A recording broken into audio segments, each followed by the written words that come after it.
고등학생의 용기 있는 질문 하나가 일본 사회를 충격에 빠뜨렸습니다. 학교 역사 수업에서 배운 내용과 실제 역사 자료 사이의 충격적인 차이. 그 시작은 한 장의 지도였습니다. 미국 외교관의 딸, 리사 포스터. 그녀는 우연히 발견한 1900년대 초 일본 정부의 고지도를 통해 독도에 대한 놀라운 진실을 마주하게 됩니다. 자신이 배워온 역사가 왜곡됐다는 사실을 깨달은 리사. 그녀의 작은 질문 하나가 일본의 교과서와 언론, 교육계를 발칵 뒤집어 놓습니다. 진실은 때로 불편할 수 있지만 외면해서는 안 됩니다. 리사의 이 한마디는 왜 일본 사회에 큰 파장을 불러왔을까요? 역사적 진실을 찾아 나선 한 소녀의 놀라운 여정. 지금부터 함께 들어보시죠. 잠시만요. 이 영상이 마음에 드셨다면 좋아요와 구독, 그리고 알림 설정으로 응원해주세요. 여러분의 작은 관심이 더 좋은 콘텐츠를 만드는 큰 힘이 됩니다. 저는 리사 포스터입니다. 17살, 요코하마의 국제학교에 다니는 미국 외교관의 딸이죠. 창밖으로 보이는 항구의 풍경은 여전히 낯설지만 3년이 지난 지금은 이곳이 제 두 번째 집이 되었습니다. 그날은 평범한 토요일이었어요. 아버지는 미일 역사교과서 공동 감수 프로젝트 때문에 주말에도 대사관으로 출근했습니다. 혼자 남은 집에서 동아시아 역사 수행평가 과제를 준비하던 중이었죠. 참고 자료가 필요했습니다. 망설임 끝에 아버지의 서재로 향했어요. 평소에는 함부로 들어가지 않는 공간이지만 이번만큼은 필요했으니까요. 서재 문을 열자 책 냄새가 가득했습니다. 벽면을 채운 수백 권의 책 중에서 묵직한 가죽 표지의 지도책이 눈에 들어왔어요. 일본어로 1900년대 초 제국 공식 지도집이라 적혀 있었습니다. 책상에 앉아 페이지를 넘기며 서재의 고요함을 즐겼어요. 그러다 문득 이상한 점을 발견했습니다. 한국과 일본 사이에 있는 작은 섬. 일본에서 다케시마라 부르는 섬이 지도에 다르게 표시되어 있었어요. 손끝으로 지도를 따라가며 자세히 봤습니다. 1900년, 1901년, 1902년. 이 모든 지도에서 그 섬은 조선 영토로 표시되어 있었어요. 하지만 학교 교과서에는 분명히 다케시마는 일본의 고유 영토라고 적혀 있었는데요. 가슴이 빠르게 뛰었습니다. 이건 단순한 실수가 아니었어요. 계속해서 지도를 확인했습니다. 1905년을 기점으로 섬의 표기가 완전히 달라진 걸 발견했어요. 그 전에는 조선 영토, 그 후에는 일본 영토로 표시되어 있었습니다. 어떻게 이런 일이 가능한 걸까요? 학교에서 배운 역사와 눈앞의 증거가 서로 모순되고 있었습니다. 혼란스러웠어요. 메모를 하기 시작했습니다. 각 연도별 지도의 특징, 표기 방식의 변화, 그리고 특히 1905년을 전후로 한 차이점들을 꼼꼼히 기록했어요. 무언가 중요한 것을 발견한 것 같은 느낌이 들었습니다. 현관문이 열리는 소리에 깜짝 놀랐어요. 아버지가 예상보다 일찍 돌아오셨습니다. 급하게 메모를 가방에 넣고 지도책을 닫았습니다. 리사, 내 서재에서 뭐하니? 아버지의 목소리에 심장이 멎는 줄 알았어요. 하지만 이미 본 것을 외면할 수는 없었습니다. 아빠, 이 지도들 왜 교과서랑 다른 거예요? 다케시마가 원래는 일본 땅이 아니었나 봐요. 아버지의 표정이 순간 굳어졌습니다. 그리고 제게서 책을 가져가셨어요. 이건 복잡한 문제야, 리사. 단순히 옛 지도만으로는 판단할 수 없어. 하지만 아빠, 이건 일본 정부가 발행한 공식 지도잖아요. 어떻게 교과서와 이렇게 다를 수 있죠? 아버지는 깊은 한숨을 내쉬었습니다. 리사, 이건 내가 다룰 주제가 아니야. 일본과의 외교 관계가 달라질 수도 있어. 더 이상 이 문제에 개입하지 마. 처음으로 아버지에게 실망했습니다. 눈물이 맺혔지만 참았어요. 그날 밤, 저는 결심했습니다. 더 알아봐야겠다고, 진실을 찾아야겠다고. 창밖의 요코하마 야경을 바라보며 생각했어요. 진실은 무엇일까? 그리고 진실을 알게 되면 나는 어떻게 해야 할까? 그때는 몰랐습니다. 이 작은 의문이 저를 완전히 다른 세계로 이끌어갈 거라는 사실을요. 다음 날 아침, 새로운 목표가 생겼습니다. 제가 본 것을 확인하고 싶었어요. 이건 단순한 호기심을 넘어서 무언가 중요한 진실을 향한 첫걸음이라는 느낌이 들었습니다. 학교 도서관으로 향했습니다. 동아시아 역사 섹션에서 몇 시간을 보냈지만 찾는 정보는 없었어요. 모든 교과서와 참고서는 한결같이 다케시마는 일본의 고유 영토라고 단언하고 있었죠. 하지만 제가 본 지도는 분명히 다른 이야기를 하고 있었습니다. 집에 돌아와 컴퓨터를 켰어요. 인터넷에서 더 많은 정보를 찾아보기로 했습니다. 영국 옥스퍼드 대학 디지털 아카이브, 미국 의회 도서관, 그리고 의외로 쉽게 접근할 수 있었던 한국 외교부 사이트까지 살펴봤죠. 화면을 응시하며 놀라움을 감출 수 없었습니다. 옥스퍼드 대학 디지털 아카이브에서 발견한 1900년대 초 영국 해군 지도에서도 그 섬은 조선의 영토로 표시되어 있었어요. 미국 의회 도서관의 자료에서도 마찬가지였습니다. 더 깊이 파고들었어요. 한국 외교부 사이트에서는 상세한 역사적 문서들을 찾을 수 있었습니다. 1905년 일본이 러일 전쟁 중에 그 섬을 일방적으로 자국 영토로 편입시켰다는 기록이 있었어요. 그 전까지는 조선의 영토였다는 증거들이 넘쳐났습니다. 의아했어요. 왜 학교에서는 이런 내용을 가르치지 않는 걸까요?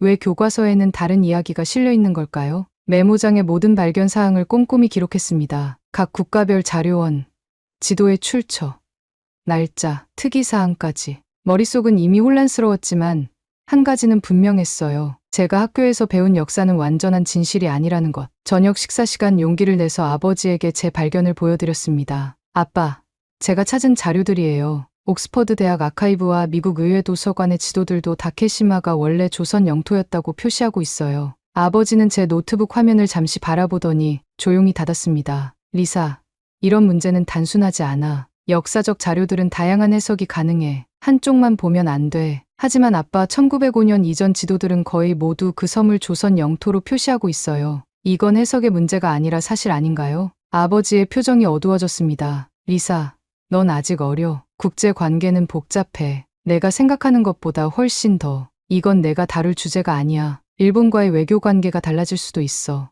외교 관계요? 아빠, 이건 진실에 관한 문제 아닌가요? 아버지의 목소리가 높아졌습니다. 충분해, 리사. 더 이상 이 문제에 관여하지 마. 넌 학생이야. 내 공부에 집중해. 저는 그대로 굳어버렸습니다. 아버지의 이런 모습은 처음이었어요. 항상 열린 마음으로 저희 질문에 답해주던 아버지가 이번만큼은 다른 사람 같았습니다. 제 눈에 실망의 눈물이 맺혔어요. 아버지도 그걸 보셨을 겁니다. 하지만 말씀을 거두지는 않으셨죠. 방으로 돌아와 침대에 누웠습니다. 천장을 바라보며 생각했어요. 아버지가 왜 그렇게 반응하셨을까? 이 문제가 정말 그렇게 민감한 걸까? 밤새 잠을 이루지 못했습니다. 머릿속은 온통 질문으로 가득했어요. 진실은 무엇인가? 왜 어른들은 그것을 숨기려 하는가?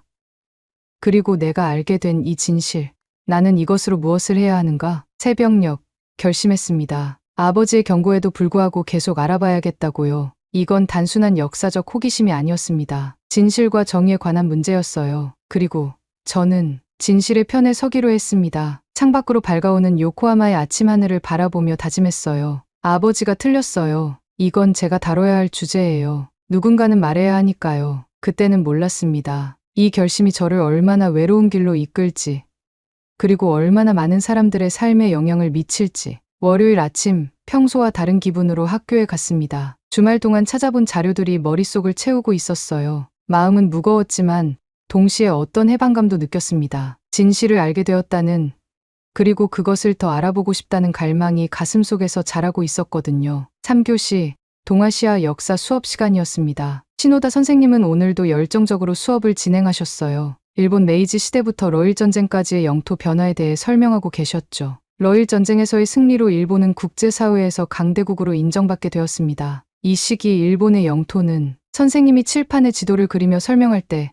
제 심장이 빠르게 뛰기 시작했어요. 그리고 손이 저절로 올라갔습니다. 리사, 포스터, 질문 있니? 교실이 조용해졌습니다. 평소 수업 시간에 질문을 잘하지 않던 제가 손을 든 것이 의외였나 봐요. 선생님, 왜 1905년 이전의 지도들에는 다케시마가 일본 영토로 표시되어 있지 않은 건가요? 침묵이 흘렀습니다. 시노다 선생님의 표정이 순간 굳어졌어요. 교실 안의 공기가 무거워졌습니다.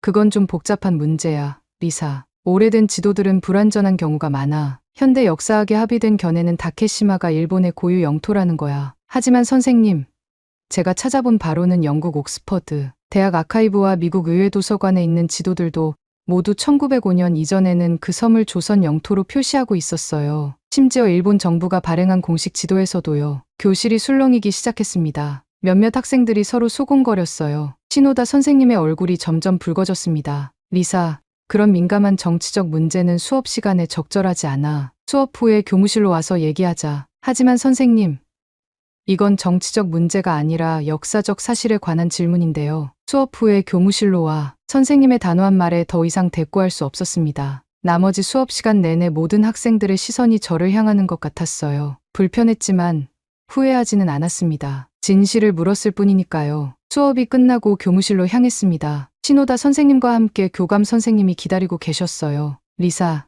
내 질문이 수업 분위기를 방해했어. 교감 선생님이 말씀하셨습니다. 학교에서는 민감한 정치적 주제는 삼가주길 바라. 특히 외국 학생으로서 더 조심해야 해. 죄송하지만 저는 단지 역사적 사실에 대해 질문했을 뿐이에요. 어떻게 그게 정치적인가요? 리사, 시노다 선생님이 부드럽게 말했습니다. 내가 얼마나 열심히 공부하는지 알아. 하지만 어떤 주제들은 복잡해. 역사는 항상 여러 관점에서 볼 수 있어. 학교에서는 공식 교과서를 따라야 해. 그럼 공식 교과서가 틀린 정보를 담고 있다면요? 우리는 그냥 받아들여야 하나요? 교감 선생님의 표정이 어두워졌습니다. 리사 포스터. 이런 태도는 학교 규율에 맞지 않아. 다시 한번 경고할게. 학교에서는 이런 논쟁적인 주제를 제기하지 마. 무언가 억울했지만 더 이상 말하지 않았습니다. 그 순간 깨달았어요. 어른들은 때로 진실보다 편안함을 선택한다는 것을. 학교 복도를 걸어 나오는데 몇몇 친구들이 수근거리는 소리가 들렸습니다. 저 미국 애는 왜 자꾸 한국 편을 드는 거지? 외교관 딸이라며?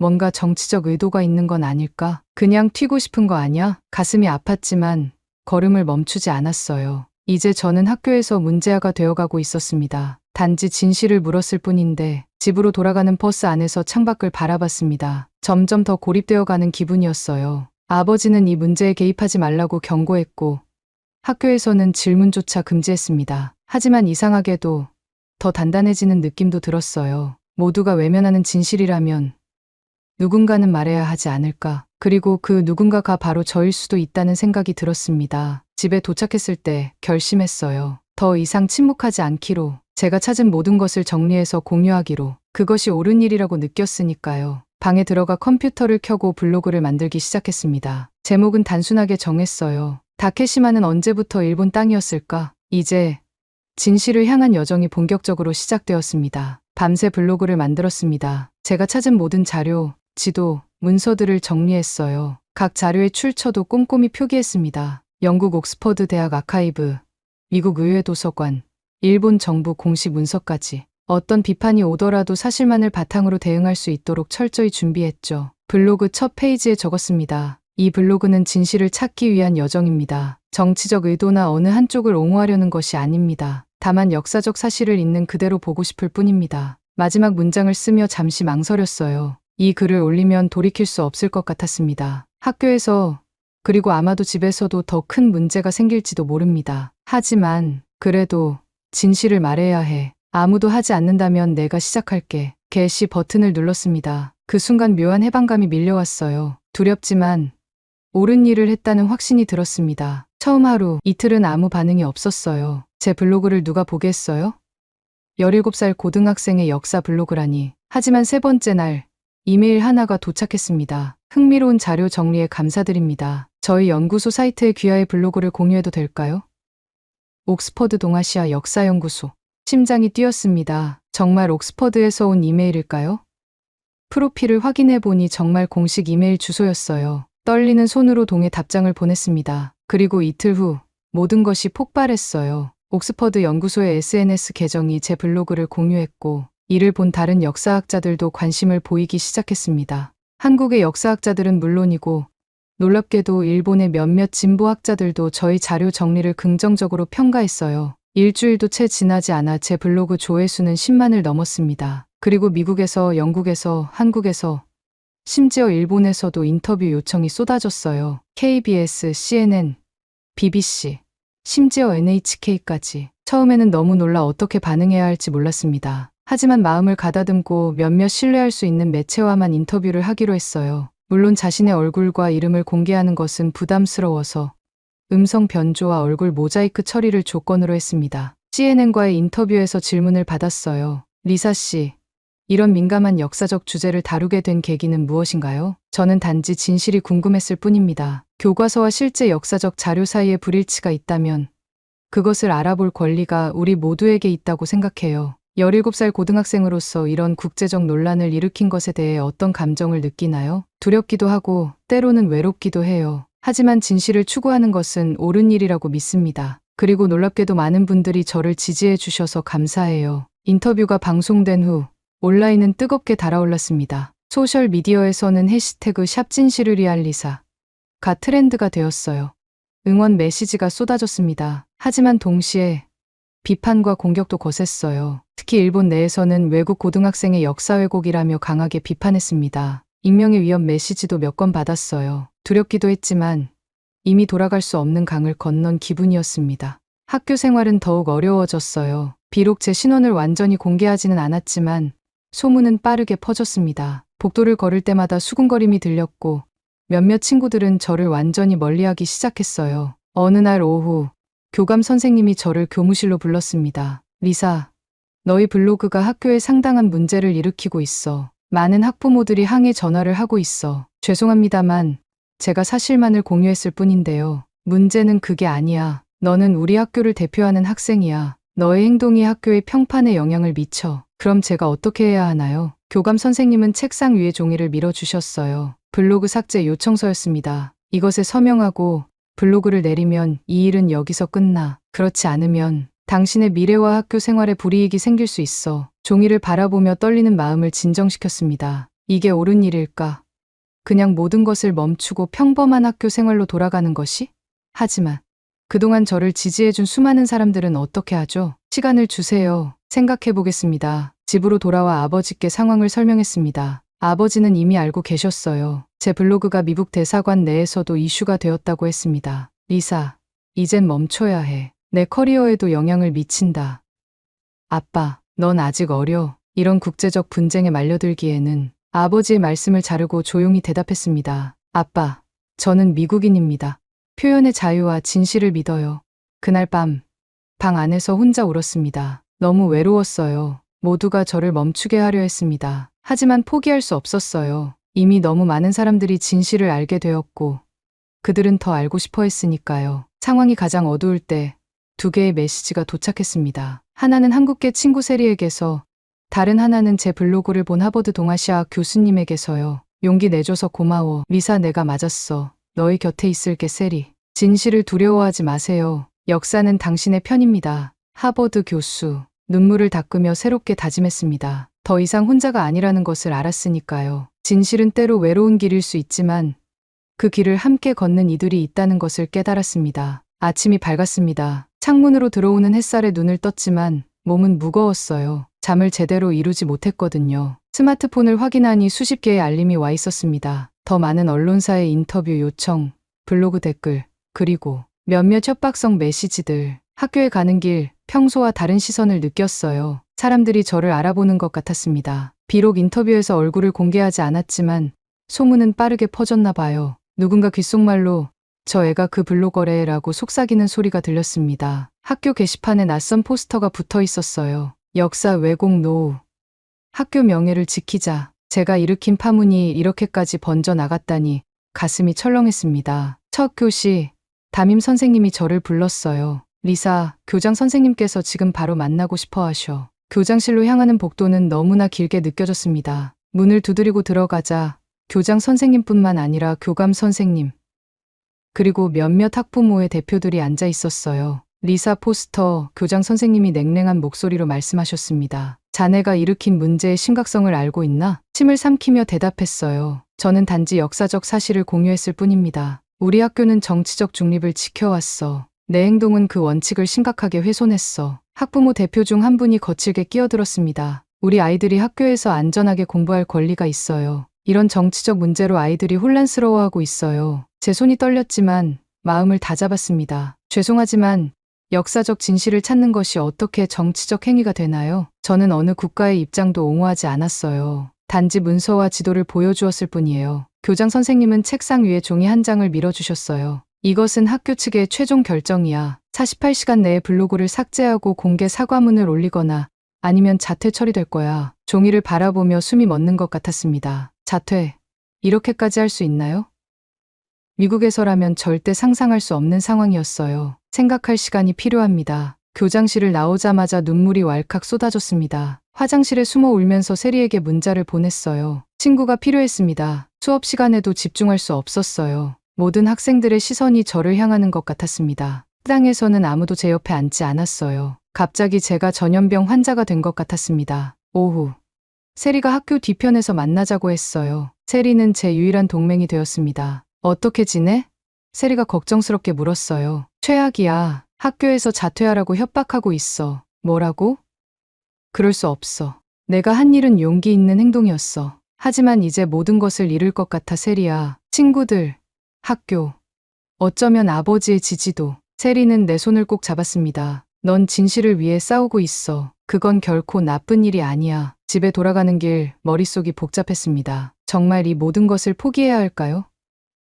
블로그를 삭제하고 사과한다면 모든 게 예전처럼 돌아갈까요? 하지만 그렇게 된다면 저는 평생 후회하지 않을까요? 현관문을 열자 아버지가 거실에 앉아 계셨습니다. 표정이 심각했어요. 리사, 대사관에서 전화가 왔어. 너희 블로그 때문에 일본 외무성이 공식 항의를 했대. 아빠, 저는 들어봐, 리사. 이건 단순한 학교 과제가 아니야. 국제적인 문제가 되고 있어. 내 직업, 우리 가족의 안전까지 위협받고 있어. 아버지의 목소리가 떨렸습니다. 처음 보는 모습이었어요. 강인하고 침착했던 아버지가 이렇게 흔들리는 모습을 본 적이 없었거든요. 모든 것을 멈추고 블로그를 내려. 더 이상 언론과도 접촉하지 마. 필요하다면 잠시 학교도 쉬고 미국으로 돌아갈 수도 있어. 아버지의 말씀에 충격을 받았습니다. 아빠, 정말 그렇게 생각하세요?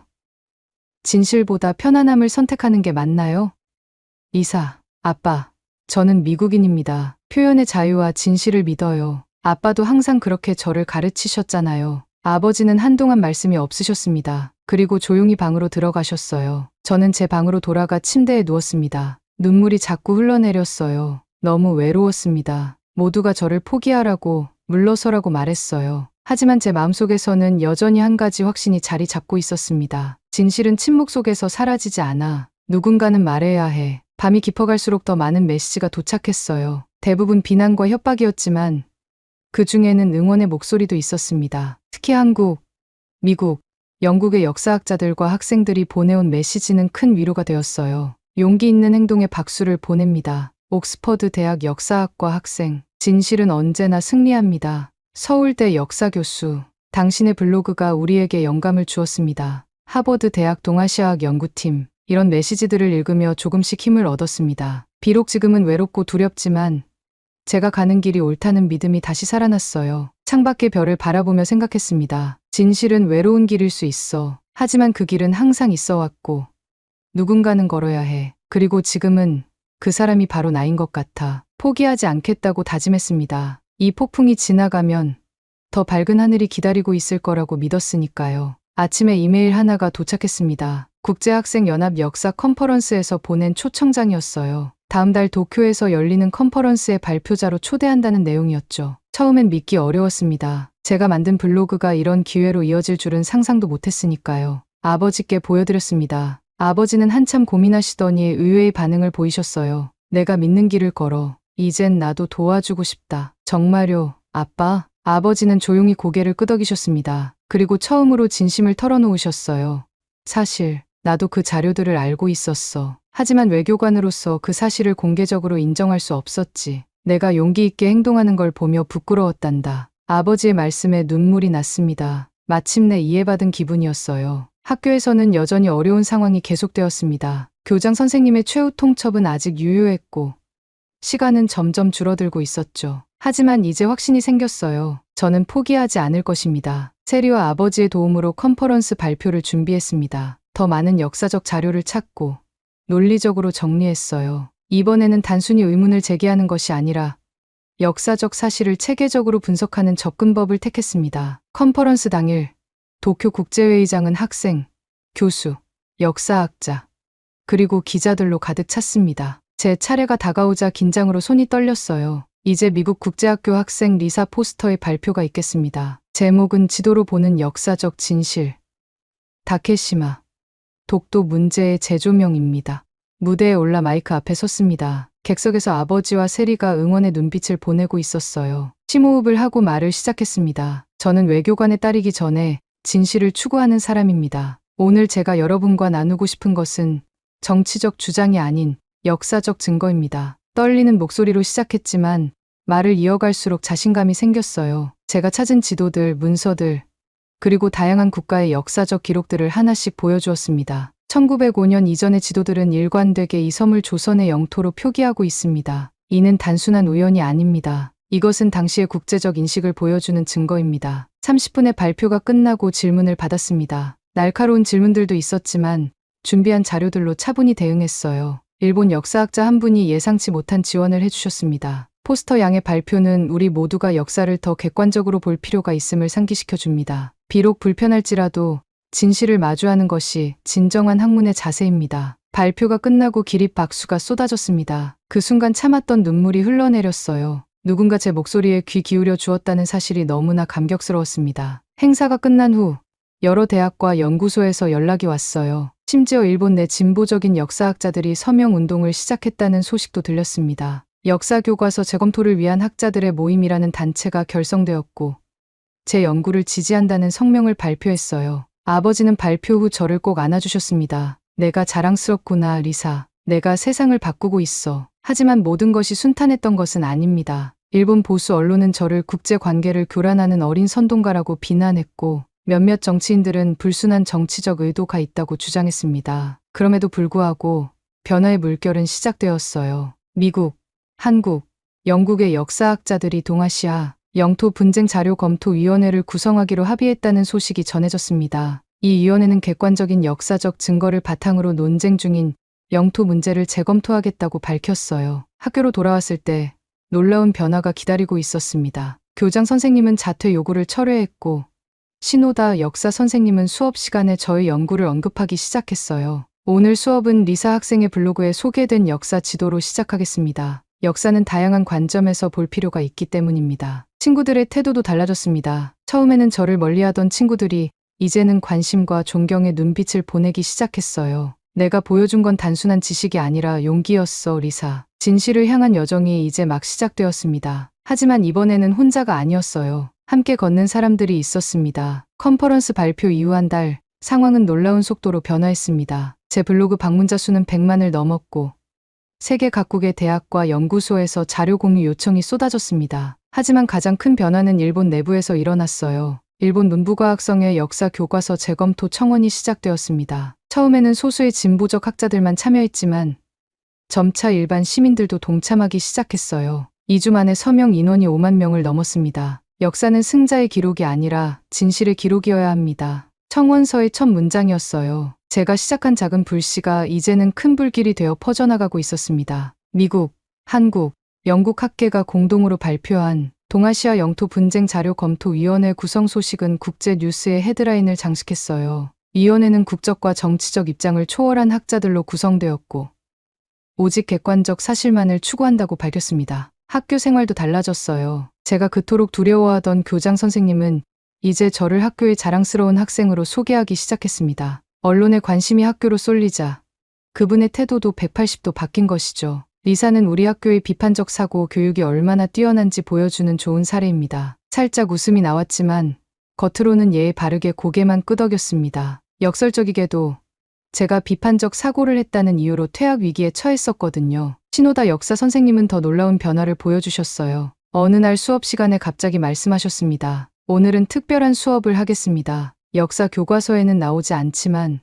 우리가 알아야 할 중요한 사실들이 있습니다. 그리고 스크린에 제 블로그에 있는 지도들을 띄우셨어요. 교실이 순간 조용해졌습니다. 포스터 양이 용기 있게 제기한 의문을 통해 우리 모두는 역사를 더 깊이 생각하게 되었습니다. 역사는 단순한 암기 과목이 아니라 비판적 사고를 통해 진실에 다가가는 과정임을 기억하세요. 수업이 끝난 후 시노다 선생님이 저를 불러 작은 목소리로 말씀하셨어요. 사실 나도 알고 있었어. 하지만 말할 용기가 없었지. 내가 해냈구나, 리사. 친구들의 태도도 완전히 바뀌었습니다. 한때 저를 피하던 친구들이 이제는 제 주변에 모여들기 시작했어요. 특히 일본인 친구 요코가 다가와 놀라운 말을 했습니다. 리사, 내 할아버지가 너의 블로그를 읽으셨대. 그리고 울으셨어. 할아버지는 역사학 교수셨는데 평생 이 문제에 대해 침묵하셨대. 그리고 내가 한 일에 깊은 감동을 받으셨어. 요코의 말에 가슴이 뭉클했습니다. 제가 시작한 일이 실제로 사람들의 마음을 움직이고 있다는 것을 실감했어요. 하버드 대학에서는 놀라운 제안이 왔습니다. 역사학과 조기 입학 기회를 주겠다는 내용이었어요. 지원서를 내지 않았는데도 제 블로그와 연구 활동을 높이 평가해 특별 입학을 제안한 것입니다. 아버지는 이 모든 상황을 지켜보며 조용히 미소 지으셨어요. 더 이상 제 활동을 막으려 하지 않으셨습니다. 오히려 지원해 주셨죠. 내가 옳았어, 리사. 때로는 불편한 진실이라도 말해야 해. 그게 바로 우리의 의무니까. 어느 날 저녁, 아버지가 서재로 저를 불렀습니다. 그리고 오래된 가죽 노트를 보여주셨어요. 이건 내가 대사관에 오기 전 역사학자로 일할 때 쓴 연구 노트야. 사실 나도 너처럼 생각했었단다. 다만 말하지 못했을 뿐. 아버지의 노트에는 제가 발견한 것과 같은 자료들, 같은 의문들이 꼼꼼히 기록되어 있었습니다. 아버지도 알고 계셨던 거예요. 하지만 외교관이라는 직업 때문에 침묵해야 했던 것입니다. 외교관으로서 나는 국가 간의 관계를 우선시해야 했어. 하지만 내가 보여준 용기는 나로 하여금 내 원칙을 다시 생각하게 했단다. 아버지의 고백에 눈물이 나왔습니다. 더 이상 외롭지 않다는 느낌. 그리고 제가 옳은 일을 하고 있다는 확신이 들었어요. 일본 언론의 태도도 조금씩 변하기 시작했습니다. 처음에는 저를 외국인 학생의 무분별한 역사 왜곡이라며 비난했지만 이제는 새로운 시각으로 역사를 재조명하는 용기 있는 시도라고 평가하는 기사들이 늘었어요. NHK에서는 특별 다큐멘터리를 준비한다는 연락이 왔습니다. 역사의 재발견.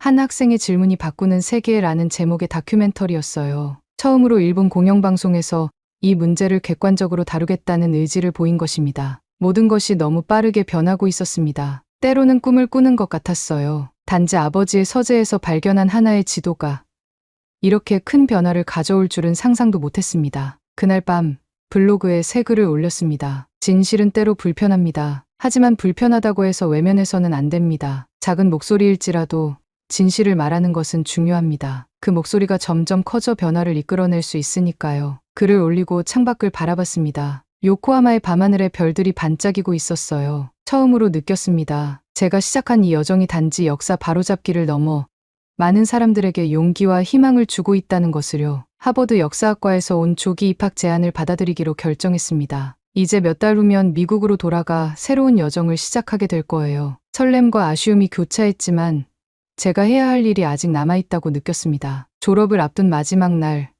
국제학교에서 특별 강연 요청이 왔어요. 처음에는 너무 부담스러웠지만 아버지의 격려로 용기를 냈습니다. 이건 내 이야기를 나눌 수 있는 좋은 기회야, 리사. 많은 학생들에게 영감을 줄 수 있을 거야. 강당은 학생들과 교사들로 가득 찼습니다. 심지어 다른 학교에서도 학생들이 찾아왔어요. 무대 위로 올라가 마이크 앞에 섰을 때 처음과는 다른 자신감이 느껴졌습니다. 여러분, 저는 특별한 사람이 아닙니다. 그저 의문을 가졌고 그 답을 찾기 위해 노력했을 뿐이에요. 때로는 그 여정이 두렵고 외로웠지만 진실을 찾는 일은 그만한 가치가 있었습니다. 목소리가 떨리지 않았어요. 지난 몇 개월간의 경험이 저를 더 강하게 만들었나 봅니다. 우리가 배우는 역사는 종종 승자의 관점에서 쓰여집니다. 하지만 진정한 역사는 다양한 목소리, 다양한 증거, 그리고 다양한 관점을 포함해야 해요. 그것이 제가 믿는 진실입니다. 강연 후 많은 학생들이 질문을 했습니다. 그중 한 일본인 학생의 질문이 특히 기억에 남아요. 너의 행동으로 인해 일본에 대한 부정적 인식이 생길까 두렵지 않았니? 깊이 생각한 후 대답했습니다. 이건 특정 국가를 비난하는 문제가 아니에요. 모든 나라는 역사적으로 완벽하지 않습니다. 미국도, 영국도, 한국도 마찬가지죠. 중요한 건 과거의 실수를 인정하고 배우는 것이라고 생각해요. 그것이 진정한 성숙함이라고 믿습니다. 집에 돌아와 짐을 정리하는 중이었습니다. 곧 미국으로 떠나야 했으니까요. 아버지가 서재에서 저를 그리고 통화 중인 전화를 들고 나오셨어요. 리사, 옥스퍼드 대학에서 전화가 왔어. 놀라서 전화를 받았습니다. 옥스퍼드 대학 역사학과에서 저의 연구를 기반으로 한 특별 심포지엄을 개최한다는 소식이었어요. 세계 각국의 역사학자들이 모여 독도다케시마 문제뿐만 아니라 동아시아의 다양한 영토 분쟁에 대해 역사적 증거를 재검토하는 자리였습니다. 물론 포스터 양의 참석이 가장 중요합니다. 이 모든 논의의 시작점이니까요. 전화를 끊고 아버지를 바라봤어요. 아버지의 눈에도 자랑스러움이 가득했습니다. 넌 정말 세상을 바꾸고 있구나, 리사. 마지막 날 블로그에 작별 인사를 올렸습니다. 이제 새로운 여정을 시작하지만 진실을 찾는 노력은 계속될 것이라고요. 진실은 언제나 불편하지만 외면해서는 안 됩니다. 누군가 말해야 한다면 그게 나라도 괜찮아요. 이것이 제가 배운 가장 중요한 교훈입니다. 여러분의 지지와 응원에 깊이 감사드립니다. 하버드에서 새로운 여정을 시작하지만 진실을 향한 걸음은 계속될 것입니다. 비행기 탑승 전날 밤 아버지와 함께 요코하마 해변을 걸었습니다. 지난 몇 개월을 돌아보며 많은 이야기를 나눴어요. 아빠, 처음에 왜 저를 말리셨어요? 아버지는 잠시 바다를 바라보시더니 대답하셨습니다. 두려웠던 것 같아. 내가 상처받을까봐. 그리고 내 자신의 침묵이 부끄러워서 그랬을지도 몰라. 이제는 어떻게 생각하세요? 넌 내가 하지 못한 일을 해냈어, 리사. 그게 바로 진실된 삶을 사는 것이지. 아버지의 말씀에 가슴이 따뜻해졌습니다. 결국 우리는 모두 진실을 알고 있었지만 말하지 못했던 거예요. 그리고 제가 그 침묵을 깨뜨렸습니다. 다음 날 공항으로 향하는 차 안에서 문자 하나가 도착했어요. 셀이었습니다. 리사, 뉴스 봤어? 일본 문부과학성이 역사 교과서 개정 검토 위원회를 구성했대. 내가 해냈어. 창밖을 바라보며 미소 지었습니다. 작은 의문에서 시작된 여정이 이제는 실제 변화로 이어지고 있었어요. 한 달 후, 국제역사연구소 회의실, 수백 명의 역사학자와 학생, 기자들 앞에 다시 한번 섰습니다. 이번에는 더 이상 두렵지 않았어요. 이제 저는 알았으니까요. 진실은 언제나 우리 편이라는 것을. 마이크를 잡고 말했습니다. 오늘은 독도 문제를 넘어서 진실을 바라보는 눈에 대한 이야기입니다. 역사는 승자의 기록이 아니라 모든 사람의 기록이어야 합니다. 그리고 우리는 그 다양한 목소리에 귀 기울일 의무가 있습니다. 저는 리사 포스터, 17살 미국 소녀가 시작한 작은 의문이 세상을 바꿀 수 있다는 것을 증명했습니다. 그리고 앞으로도 계속해서 증명해 나갈 것입니다. 진실은 때로 불편하고 그 길은 외롭지만 결국 그 길만이 우리를 더 나은 미래로 이끌어준다고 믿습니다. 그리고 저는 진실의 편에 서기로 했습니다. 이것이 제 이야기입니다. 하지만 동시에 우리 모두의 이야기이기도 합니다. 진실을 찾아 나서는 모든 이들의 이야기요. 오늘 이야기 마음에 남으셨다면 구독과 좋아요 한번 눌러주시면 더 따뜻한 감동으로 다시 찾아뵙겠습니다. 감동 비행기. 여기서 인사드립니다.